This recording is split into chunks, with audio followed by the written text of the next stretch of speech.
Hello everyone, নমস্কার। তো আজ থেকে আমি শুরু করতে চলেছি একটা নতুন সিরিজ, যার নাম হচ্ছে অ্যালফাবেটিক্যাল অ্যাক্টিভিটিস, যেখানে অ্যালফাবেট অনুযায়ী আমাকে নতুন নতুন অ্যাক্টিভিটি করতে হবে। প্রত্যেক সপ্তাহে একটা করে ভিডিও আসবে।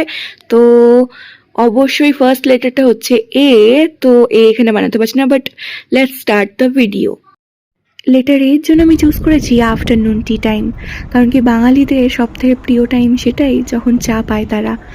অনেকজনাই বিভক্ত দুটো টিমে, কারুর র চা তো কারুর দুধ চা। আমি টিম দুধ চা, কারণ কি আমার খুব ভালো লাগে দুধ চা করে যখন করা হয়, আর আমার মায়ের হাতেরটাই বেস্ট লাগে। বা অন্য কোথাও আমি খাওয়াটা অত পছন্দ করি না, বাড়ির চাই ভালো লাগে। তোমরা কোন দলে সেটা অবশ্যই জানিও।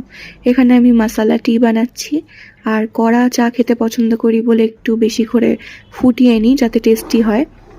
বাইরে আজকে এত সুন্দর হাওয়া দিচ্ছিল যে কি বলবো।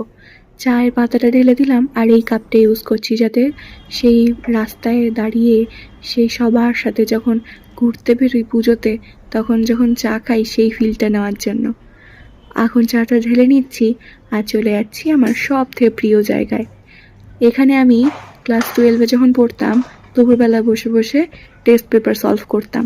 তারপরে বাবাকে বলেছিলাম যে একটা দোলনা লাগিয়ে দিও। এই জায়গাটা আমার অনেক প্রিয়, কারণ কি খোলামেলা, তার সাথে গাছপালায় ভর্তি। মায়ের আদরে এই গাছগুলো অনেক সুন্দরভাবে বেড়ে উঠছে। এই সেই দোলনাটা যেটা আবদার করে বাবাকে লাগাতে বলেছিলাম। সামনেই রাস্তা, তার সামনেই দুর্গা মন্দির। সেখানে আর কিছুদিন পরে পুজো হবে, যখন অনেক লোক খায়, বেশ তাদেরকে এইখান থেকে দেখতে খুব ভালো লাগে।